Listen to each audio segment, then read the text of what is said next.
أعوذ بالله من الشيطان الرجيم. بسم الله الرحمن الرحيم. ألف لام ميم. الله لا إله إلا هو الحي القيوم. نزل عليك الكتاب بالحق مصدقا لما بين يديه وأنزل التوراة والإنجيل من قبل هدى للناس وأنزل الفرقان. إن الذين كفروا بآيات الله لهم عذاب شديد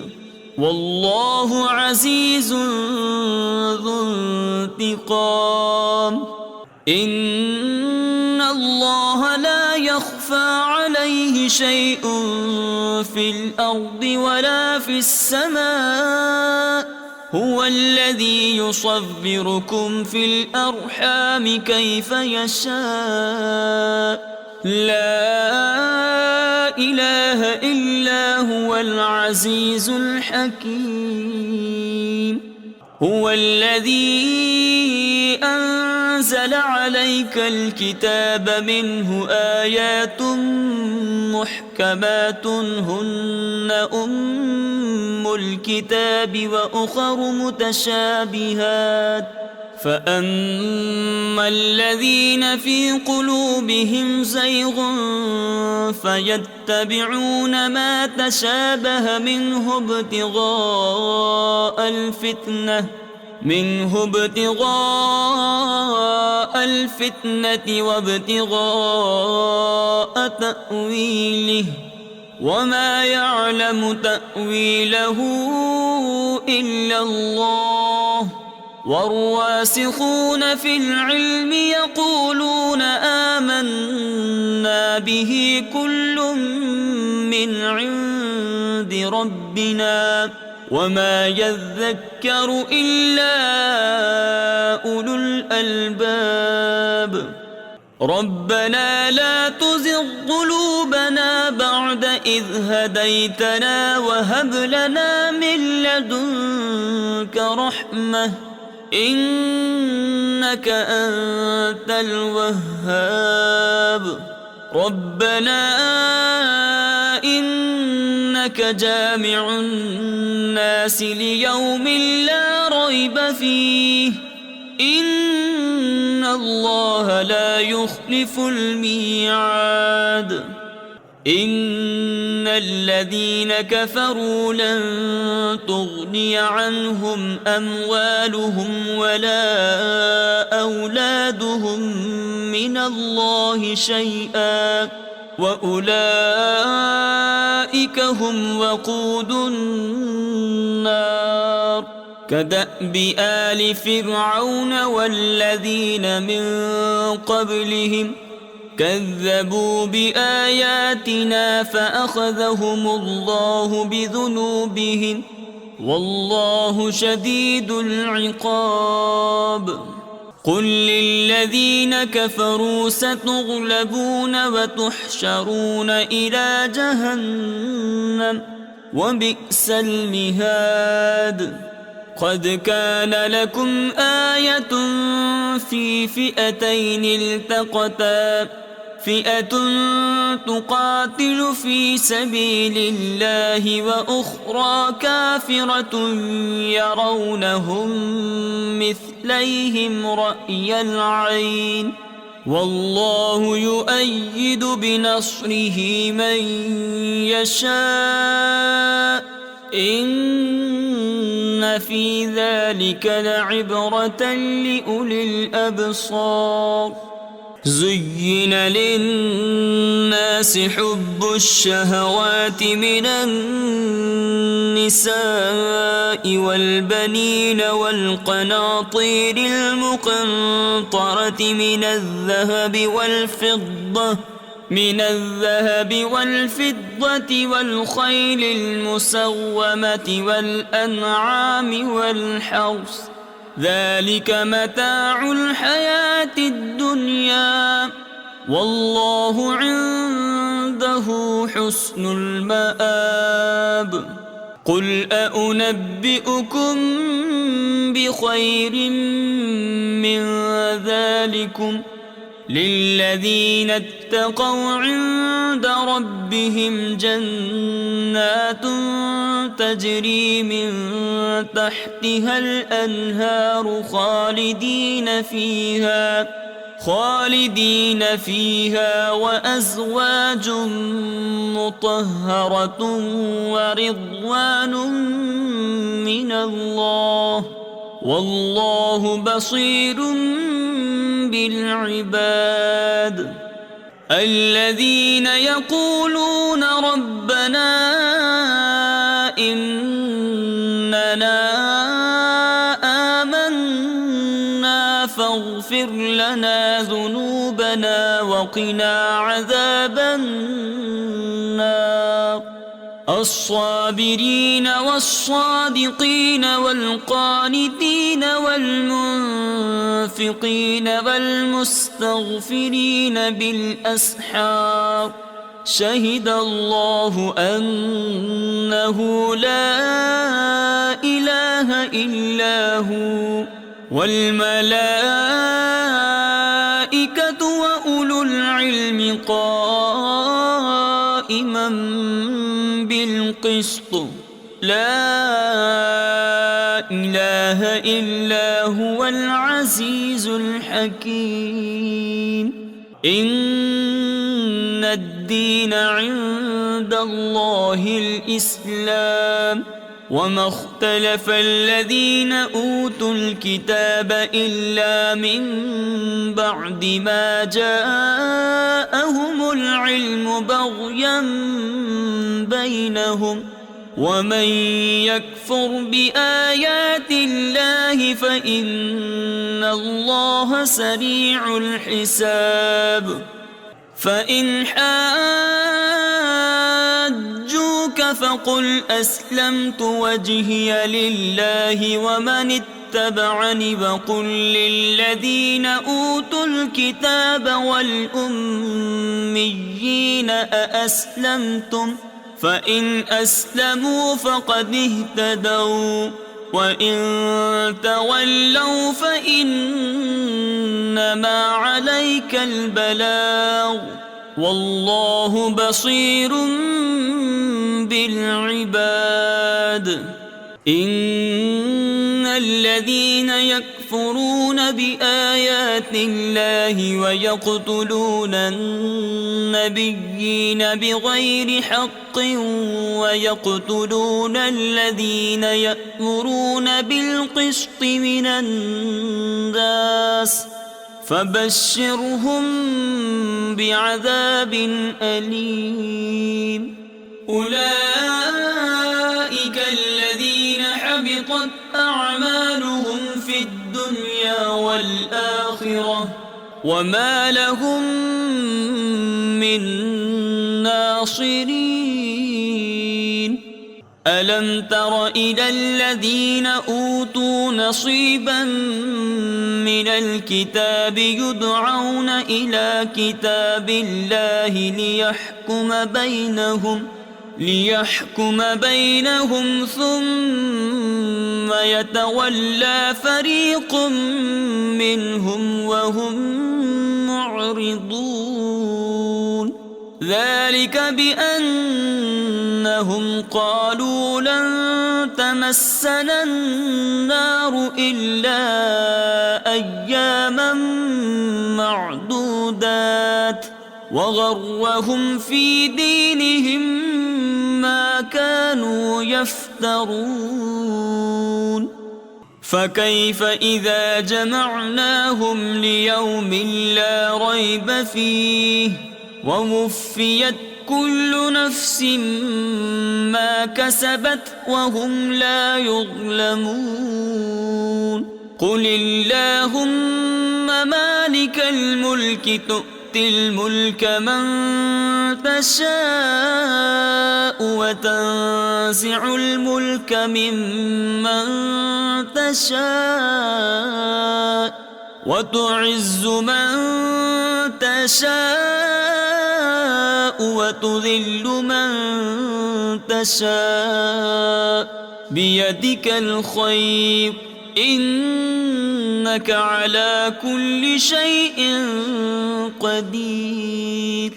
تولج الليل في النهار وتولج النهار في الليل وتخرج الحي من الميت وتخرج الميت من الحي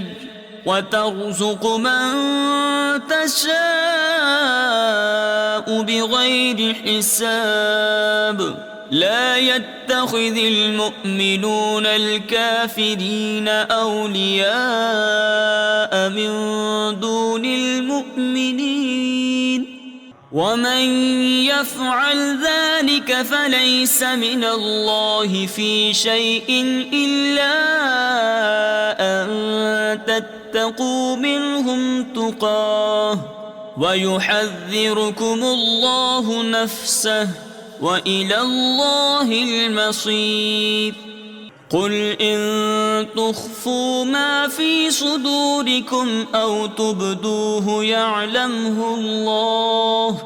ويعلم ما في السماوات وما في الأرض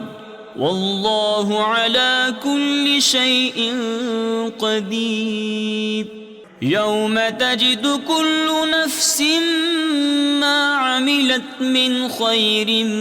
محضرا وما عملت من سوء تود لو أن بينها وبينه أمدا بعيدا ويحذركم الله نفسه والله رؤوف بالعباد قل إن كنتم تحبون الله فاتبعوني يحببكم الله ويغفر لكم ذنوبكم والله غفور رحيم قل أطيعوا الله والرسول فإن تولوا فإن الله لا يحب الكافرين إن الله اصطفى آدم ونوحا وآل إبراهيم وآل عمران على العالمين ذرية بعضها من بعض والله سميع عليم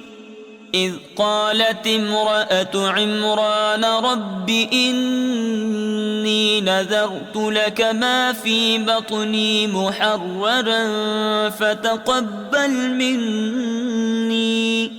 إنك أنت السميع العليم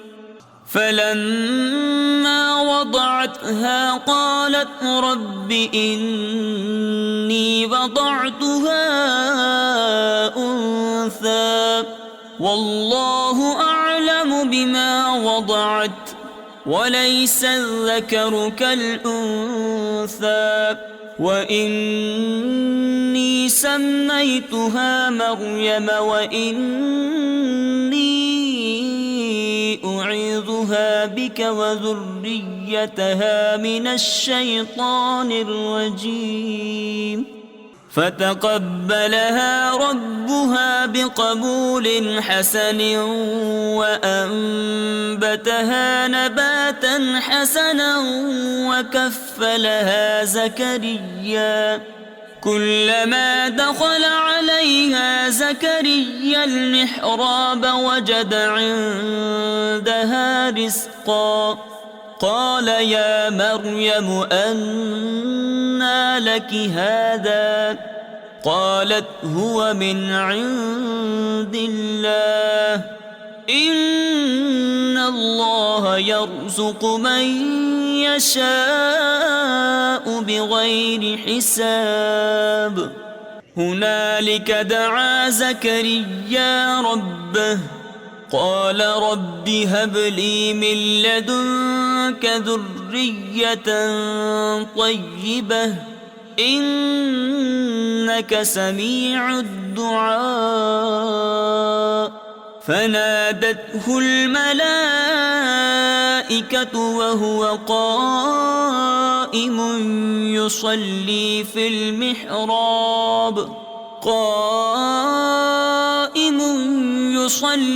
في المحراب أن الله يبشرك بيحيى مصدقا بكلمة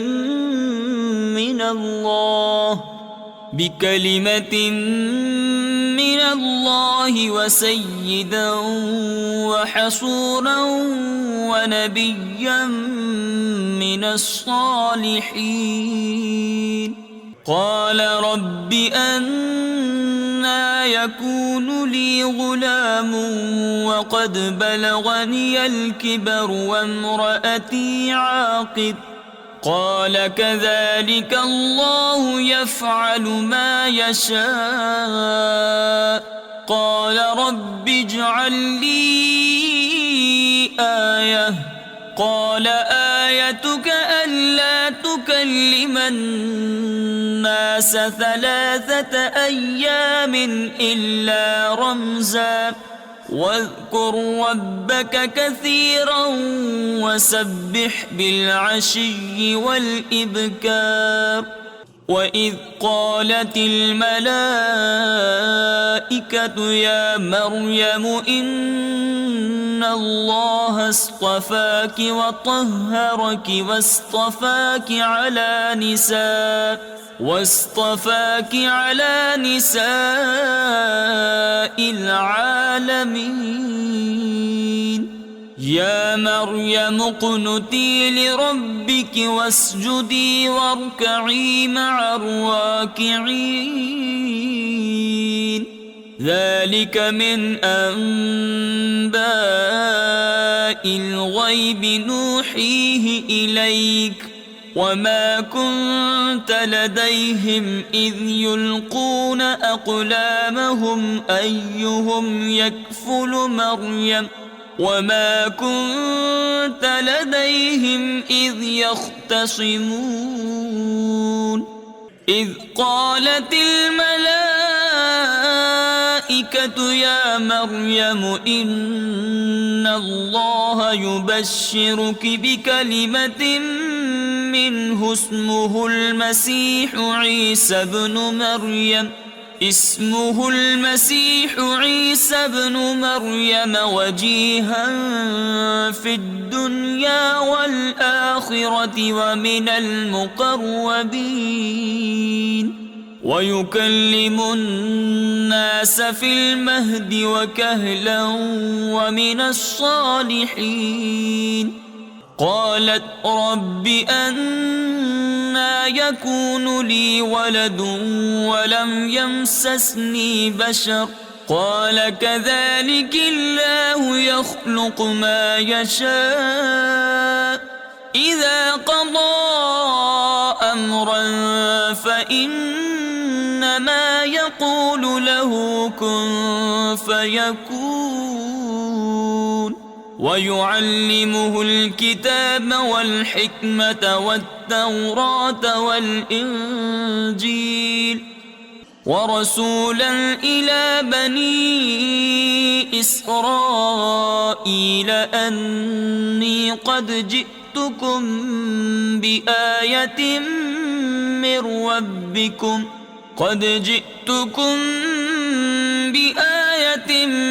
ربكم أني أخلق لكم من الطين كهيئة الطير فأنفخ فيه فيكون طيرا بإذن الله وأبرئ الأكمه والأبرص وأحيي الموتى بإذن الله وأنبئكم بما تأكلون وما تدخرون في بيوتكم إن في ذلك لآية لكم إن كنتم مؤمنين ومصدقا لما بين يدي من التوراة ولأحل لكم بعض الذي حرم عليكم وجئتكم بآية من ربكم فاتقوا الله وأطيعون إن الله ربي وربكم فاعبدوه هذا صراط مستقيم فلما أحس عيسى منهم الكفر قال من أنصاري إلى الله قال الحواريون نحن أنصار الله آمنا بالله واشهد بأننا مسلمون ربنا آمنا بما أنزلت واتبعنا الرسول فاكتبنا مع الشاهدين ومكروا ومكر الله والله خير الماكرين إذ قال الله يا عيسى إني متوفيك ورافعك إلي ومطهرك من الذين كفروا وجاعل الذين اتبعوك فوق الذين كفروا إلى يوم القيامة ثم إلي مرجعكم فأحكم بينكم فيما كنتم فيه تختلفون فأما الذين كفروا فأعذبهم عذابا شديدا في الدنيا والآخرة وما لهم من ناصرين وأما الذين آمنوا وعملوا الصالحات فيوفيهم أجورهم والله لا يحب الظالمين ذلك نتلوه عليك من الآيات والذكر الحكيم إن مثل عيسى عند الله كمثل آدم خلقه من تراب ثم قال له كن فيكون الحق من ربك فلا تكن من الممترين فمن حاجك فيه من بعد ما جاءك من العلم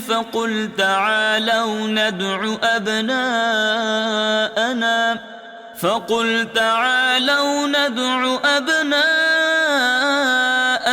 وأبناءكم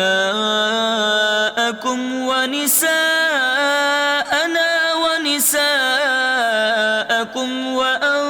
وأنفسنا وأنفسكم ثم نبتهل فنجعل لعنة الله على الكاذبين إن هذا لهو القصص الحق وما من إله إلا الله وإن الله لهو العزيز الحكيم فإن تولوا فإن الله عليم بالمفسدين قل يا أهل الكتاب تعالوا إلى كلمة سواء بيننا وبينكم ألا نعبد إلا الله ولا نشرك به شيئا ولا يتخذ بعضنا بعضا أربابا من دون الله فإن تولوا فقولوا اشهدوا بأننا مسلمون يا أهل الكتاب لم تحاجون في إبراهيم وما أنزلت التوراة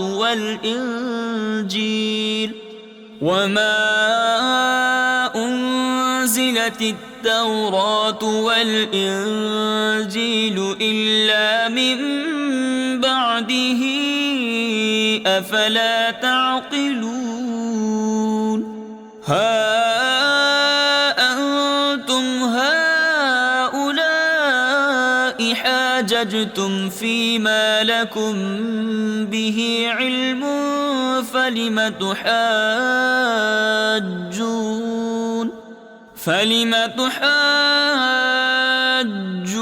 فيما ليس لكم به علم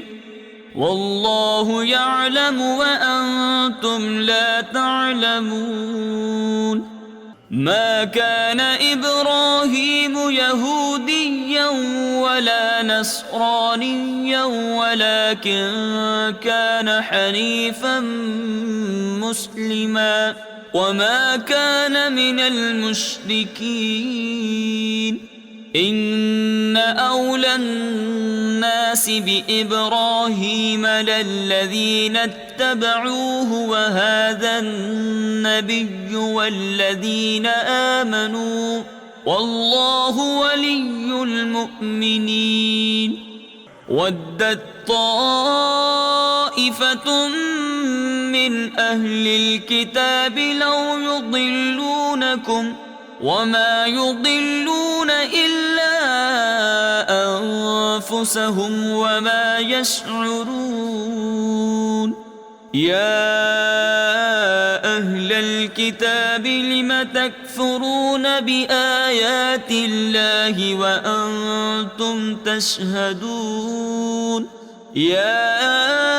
أهل الكتاب لم تلبسون الحق بالباطل وتكتمون الحق وأنتم تعلمون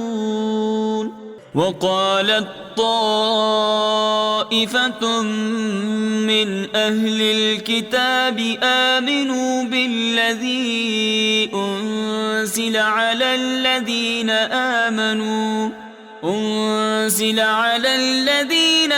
آمنوا وجه النهار واكفروا آخره لعلهم يرجعون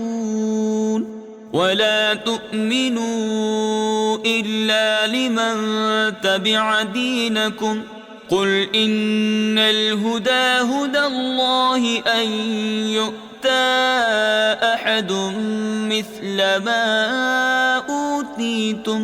مثل ما أوتيتم أو يحاجوكم عند ربكم قل إن الفضل بيد الله يؤتيه من يشاء والله واسع عليم يختص برحمته من يشاء والله ذو الفضل العظيم ومن أهل الكتاب من إن تأمنه بقنطار يؤده إليك ومنهم من إن تأمنه بدينار لا يؤده إليك إلا ما دمت عليه قائما ذلك بأنهم قالوا ليس علينا في الأميين سبيل ويقولون على الله الكذب وهم يعلمون بلى من أوفى بعهده واتقى فإن الله يحب المتقين إن الذين يشترون بعهد الله وأيمانهم ثمنا قليلا أولئك لا خلاق لهم في الآخرة ولا يكلمهم الله ولا ينظر إليهم يوم القيامة ولا يزكيهم ولهم عذاب أليم وإن منهم لفريقا يلوون ألسنتهم بالكتاب لتحسبوه من الكتاب وما هو من الكتاب ويقولون هو من عند الله وما هو من عند الله ويقولون على الله الكذب وهم يعلمون ما كان لبشر أن يؤتيه الله الكتاب والحكم والنبوة ثم يقول للناس كونوا عبادا لي من دون الله ولكن كونوا ربانيين بما كنتم تعلمون الكتاب وبما كنتم تدرسون ولا يأمركم أن تتخذوا الملائكة والنبيين أربابا أيأمركم بالكفر بعد إذ أنتم مسلمون وإذ أخذ الله ميثاق النبيين لما آتيتكم من كتاب وحكمة ثم جاءكم رسول مصدق لما معكم لتؤمنن به ولتنصرنه قال أأقررتم وأخذتم على ذلكم إصري قالوا أقررنا قال فاشهدوا وأنا معكم من الشاهدين فمن تولى بعد ذلك فأولئك هم الفاسقون أفغير دين الله يبغون وله أسلم من في السماوات والأرض طوعا وكرها وإليه يرجعون قل آمنا بالله وما أنزل علينا وما أنزل على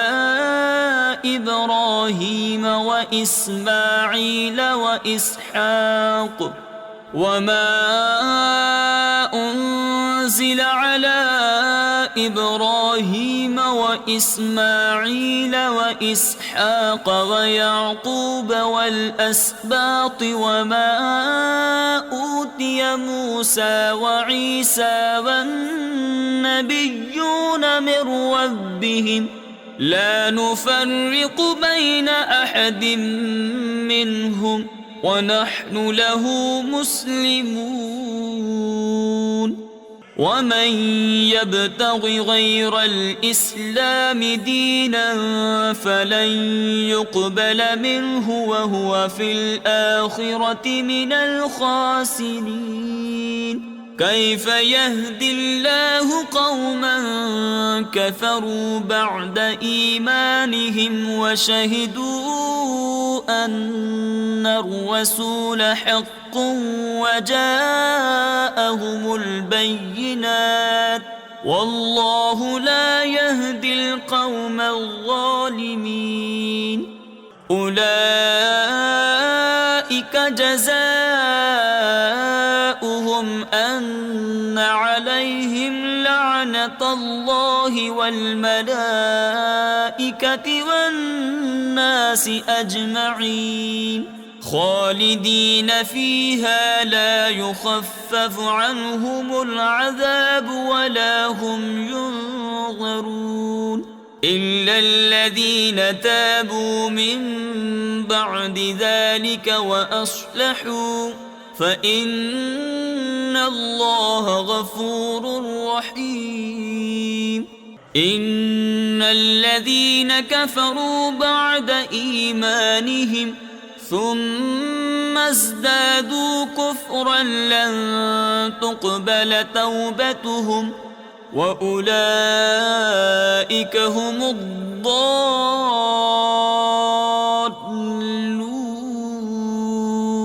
إن الذين كفروا وماتوا وهم كفار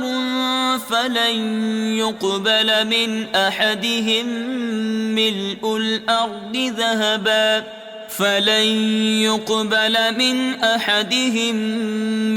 الأرض ذهبا